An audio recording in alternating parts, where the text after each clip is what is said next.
আব্বাস সিদ্দিকী আজকে কিন্তু ক্যানিং থেকে কোনো একটা জায়গায় সভা করতে অর্থাৎ আমার দোয়ার মসজিদ মূলত বানচাল হয়েছে মানে কোনো কারণে। এটা আমরা তো জানি না তাদের টেকনিক্যালে কোনো ফল্ট আছে কি না আছে, সেটা তো আমাদের দেখে বলতে হবে, সেটা বলতে পারবো না। তবে বাংলার একটাই কথা, সেটা হলো প্রত্যেক সংগঠন তার গণতান্ত্রিক অধিকার আছে, তার মতো করে চলবে। কিন্তু যারা দেশে আগুন লাগাচ্ছে তার বিরুদ্ধে অন্য যারা ধর্মনিরপেক্ষ সংগঠন বলে দাবি করছে তাদের ভূমিকা নীরব কেন? আজকে পশ্চিমবঙ্গের একাধিক ইমাম সংগঠন তারা কোথায়? তারা নীরবতা পালন কেন? লোকাল এমএলএরা তারা ভোটের অঙ্ক বুঝছে। সমস্ত রাজনৈতিক দলগুলো, আপনি শাসক দল এখানে বাংলার বলুন আর বিজেপি বলুন, এরা সব এদের ভোটের অঙ্ক এতে আগাচ্ছে। এরা মানুষের কার প্রাণ গেল কার থাকলো কি হলো সেই অঙ্কেই তারা নেই। যদি তা থাকতেন তাহলে ক্যানিং ঘটনা ঘটলো, ক্যানিংয়ের যে সমস্ত এমএলএরা আছে তারা নীরব কই? কোথায় গেল আজকের শওকত মোল্লার মতো মানুষ? কোথায় গেল ফিরোজ হাকিম? কোথায় গেল পরেশ দাস? অন্য এমএলএরা কোথায় আছেন? ইলেকট্রনিক মিডিয়ার ভাই বন্ধুরা, আপনাদের সহ যারা লাইভে দেখছেন বা ইউটিউবে দেখবেন, সকলের কাছে যথাযথ সম্মান শ্রদ্ধা জানিয়ে সবার কাছে আবেদন, আপনারা এই চ্যানেলগুলো বেশি বেশি করে শেয়ার করুন, লাইক করুন, কমেন্ট করুন এবং সমস্ত হোয়াটসঅ্যাপ ফেসবুক গ্রুপের মধ্যে দিয়ে বাংলার মানুষের কাছে পৌঁছান। কারণ বর্তমান পরিবেশ পরিস্থিতি এত ভয়ঙ্করী খারাপ জায়গায় এসেছে, আজকের দিনে যে সুস্থভাবে এখানে এসেছি, কালকে যে নিরাপত্তাভাবে সুস্থভাবে আবার আমি আমার মা বাবা আমার স্ত্রী ছেলে মেয়ের কাছে ফেরত আসবো এমন কোনো গ্যারান্টি পাচ্ছি না। কারণ এত ভয়ঙ্করী পরিবেশ, খারাপ জায়গা ভারতবর্ষের সমস্ত লেভেলগুলো এসেছে। এই জায়গা দাঁড়িয়ে আমরা আজকেকার এই সাংবাদিক সম্মেলনটা গুরুত্বপূর্ণ মনে করেছিলাম, তাই সমস্ত সাংবাদিক ভাই বন্ধুদের কাছে আবেদন রেখেছিলাম। আপনারা যারা এসছেন আপনাদের অনেক ধন্যবাদ এবং আপনাদের মাধ্যমে বাংলায় যে সমস্ত মানুষ দেখবে তাদের কাছে আবেদন, সমস্ত গ্রুপে আপনারা শেয়ার করবেন। আজকে আমাদের মধ্যে উপস্থিত আছেন ভয়েস অফ বেঙ্গলের এসকে আশরাফ হাবিব ভাই, আছেন বন্দি মুক্তি কমিটির দক্ষিণ জেলা সম্পাদক মাননীয় শ্রী বিশ্বনাথ মণ্ডল, আমি হোসেন গাজী দেশ বাঁচাও সামাজিক কমিটির রাজ্য সম্পাদক, সিপিডিআর হিউম্যান রাইটস পশ্চিমবঙ্গের রাজ্যের কোঅর্ডিনেটর, জমিয়াত উলামায়ে দক্ষিণ চব্বিশ পরগনা জেলা কোঅর্ডিনেটর এবং এপিডিআর বন্দি মুক্তি কমিটির মেম্বার। আমার পাশে আছে সিপিডিআর হিউম্যান রাইটসের দক্ষিণ চব্বিশ পরগনা মহিলা সম্পাদিকা বিলকিস ম্যাডাম, পাশে আছে আমাদের কমিটি মেম্বার শাহরুখ ভাই, পাশে আছেন আমাদের মিরাজ ভাই, আমাদের সংগঠনের সঙ্গে যুক্ত, প্লাস তিনি আলফা ফাউন্ডেশন নামে একটা সংগঠন তার আছে। আমাদের যেটা বলার কথা, আজকের হঠাৎ সাংবাদিক সম্মেলনে আমাদের বক্তব্যটা মূল সাবজেক্টটা কি? প্রথম কথা আমরা বলি, পায়েলকা ঘটনার কাশ্মীরে যে জঙ্গি ঘটনা ঘটেছে, এখানে 26 জন মারা গেছে, তার মধ্যে মুসলমান আছে, হিন্দু আছে। ফলে এই ঘটনা যারা ঘটিয়েছে, যেমন একদিকে আমরা জঙ্গিদের ধিক্কার জানাচ্ছি, সাথে সাথে জঙ্গিদের এই ঘটনা ঘটানোর জন্য পরিকল্পিত ঘটনা ঘটিয়েছে, আমরা সঠিক তদন্তের মধ্যে এদের বিচার ব্যবস্থার দাবি করছি। সাথে অপদার্থ ব্যর্থ কেন্দ্রীয় স্বরাষ্ট্রমন্ত্রী, অপদার্থ ব্যর্থ ভারতের প্রধানমন্ত্রীর ইস্তফার দাবি করছি। ভারতবাসীর কাছে ক্ষমা চাওয়া উচিত যদি বলো, কারণ এই পাকিস্তানে যে জঙ্গিদের এখানে এসেছিল এটা বিজেপির পরিকল্পিতভাবে আনা হয়েছিল। এই যে 26 জনকে নাম ধরে ধরে যে খুন করা হয়েছিল, এই যে এটা আরএসএস এবং বিজেপির পরিকল্পিতভাবে খুনটা করানো হয়েছে।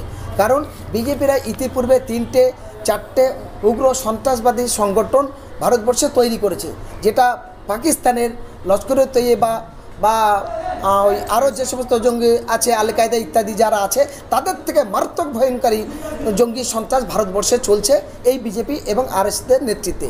সেই সংগঠনগুলো কারা? 1 আরএসএস, 2 হলো বজরংবলী, 3 হলো গৌরক্ষা বাহিনী, 4 হলো হিন্দু মহাসভা।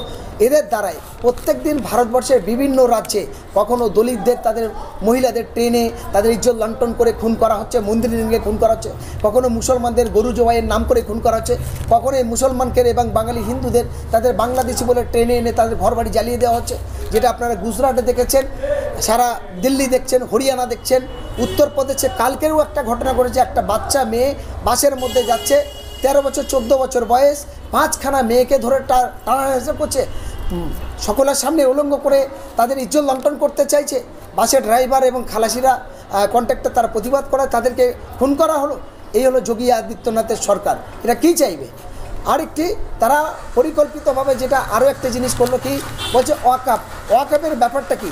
আজও পর্যন্ত ভারতবর্ষের এই ওয়াকফ যেগুলো করে গেছে, মুসলমানরা আল্লাহর হস্তে ওয়াকফ করে গেছে, এখানে শুধু মুসলমানদের জন্য না, অনেক হিন্দুদের মন্দির আছে, অনেকগুলো গির্জা আছে। দাবি ছিল একটাই, সবাই শান্তিভাবে সে তার ধর্মের প্রার্থনা সেখানে করবে। তার মধ্যে এই ওয়াকফের মধ্যে কোটি কোটি টাকা রোজগার হয়। যে ভারতবর্ষের বিমান এবং রেল তার থার্ড প্রপার্টি হলো ওয়াকফ। এই ওয়াকফের যে কোটি কোটি টাকা রোজগার, এই টাকাটা সরকারের উচিত, কেন্দ্র সরকার হোক, রাজ্য সরকার হোক, ভারতবর্ষের তামাম রাজ্যের রাজ্য সরকারগুলো, কারণ এগুলো কানা খোড়া ল্যাংড়া বিধবা বেওয়া এবং যে সমস্ত মানুষ অর্থের অভাবে চিকিৎসা করতে পারছে না, অর্থের অভাবে তারা শিক্ষার ব্যবস্থা করে পড়াশোনা করতে পারছে না, তাদের জন্য এই টাকাটা ব্যবহার করা দরকার। কিন্তু আজ পর্যন্ত ভারতবর্ষের কোনো রাজ্যের বা কোনো কেন্দ্রীয় সরকার তার সঠিক সেই বাস্তবিত রূপায়িত করলো না। কিন্তু এখন যে নরেন্দ্র মোদী আমাদের দেশে বলেছিল যে সবকা সাথ সবকা বিকাশ, যে বলেছিল স্বচ্ছ ভারত আয়েগা, যে বলেছে কালো ধান আয়েগা, যে বললেন ভারতবর্ষের হার আদমিকে অ্যাকাউন্টে 15 লাখ জায়গা, সেইগুলোকে কারচুপি করে এখন ভারতবর্ষে অর্থনৈতিক সংকটে পড়েছে, দেউলিয়া হয়েছে। এই দেউলিয়ার মুখটা ঘুরিয়ে রাজনীতিগতভাবে টিকে থাকার জন্য এরা এই ওয়াকফের কালাকানুন আইন একক শক্তিতে পাশ করেছে। তো আমরা তামিলনাড়ুর মুখ্যমন্ত্রীকে ধন্যবাদ জানাই, তিনি এই বিলের বিরোধিতা করে বিল পাশ করেছে। আমি গত 12 এপ্রিল 2025 রাজ্যের মুখ্যমন্ত্রী মমতা ব্যানার্জি, বিধানসভার স্পিকার বিমান ব্যানার্জিকে চিঠি করেছি এবং রাজ্যপালকেও চিঠি করেছি, স্বরাষ্ট্র দপ্তরেও চিঠি করেছি, কেন্দ্রীয় স্বরাষ্ট্র দপ্তরে চিঠি করে আমরা ডিমান্ড কী করছি, আমরা দাবি রেখেছি যে যদি তামিলনাড়ু একটা ছোট্ট রাজ্যে পাশ করতে পারে পশ্চিমবঙ্গে 294টা বিধানসভা, তাহলে এখানে আপনি ওয়াকফের কালাকানুন আইন মানছেন না, তাহলে আপনি এই বিল পাস করুন। 1, 2, আপনাদের সাংসদের একমাত্র অথরিটির রাইট আছে, সে রাষ্ট্রপতির কাছে অভিযোগ করতে, সে পার্লামেন্টে অভিযোগ করতে এবং জাতীয় মানবাধিকার সংগঠন এবং রাষ্ট্রসংঘের কাছে আবেদন করতে পারে। কিন্তু তার এতগুলো ক্ষমতা থাকার পরে পশ্চিমবঙ্গের 42টা সাংসদ বিজেপির কয়েকজন বাদ রেখে বাকি সবাই জগন্নাথ ছুটোর মতো কাজ করছে কেন? এইটা আমাদের প্রশ্ন থাকলো, তার রিপ্লাই এখনও পর্যন্ত পশ্চিমবঙ্গের সরকার থেকে পাইনি। আমি একটাই কথা বললাম, লোকাল এমএলএরা তারা ভোটের অঙ্ক বুঝছে। সমস্ত রাজনৈতিক দলগুলো, আপনি শাসক দল এখানে বাংলার বলুন আর বিজেপি বলুন, এরা সব এদের ভোটের অঙ্ক এতে আগাচ্ছে। এরা মানুষের কার প্রাণ গেল কার থাকলো কি হলো সেই অঙ্কেই তারা নেই। যদি তা থাকতেন তাহলে ক্যানিংটনে এই ঘটনা ঘটলো, ক্যানিংয়ের যে সমস্ত এমএলএরা আছে তারা নীরব কই। কোথায় গেল আজকের শওকত মোল্লার মতো মানুষ? কোথায় গেল ফিরোজ হাকিম? কোথায় গেল পরেশ দাস? অন্যান্য এমএলএরা কোথায় গেলেন? ফলে এই আব্বাস সিদ্দিকী আজকে কিন্তু ক্যানিং থেকে কোনো একটা জায়গায় সভা করতে অর্থাৎ আমার দোয়ার মসজিদ মূলত বানচাল হয়েছে, মানে কোনো কারণে। এটা আমরা তো জানি না তাদের টেকনিক্যালে কোনো ফল্ট আছে কি না আছে, সেটা তো আমাদের দেখে বলতে হবে, সেটা বলতে পারবো না। তবে বাংলার একটাই কথা, সেটা হলো প্রত্যেক সংগঠন তার গণতান্ত্রিক অধিকার আছে, তার মতো করে চলবে।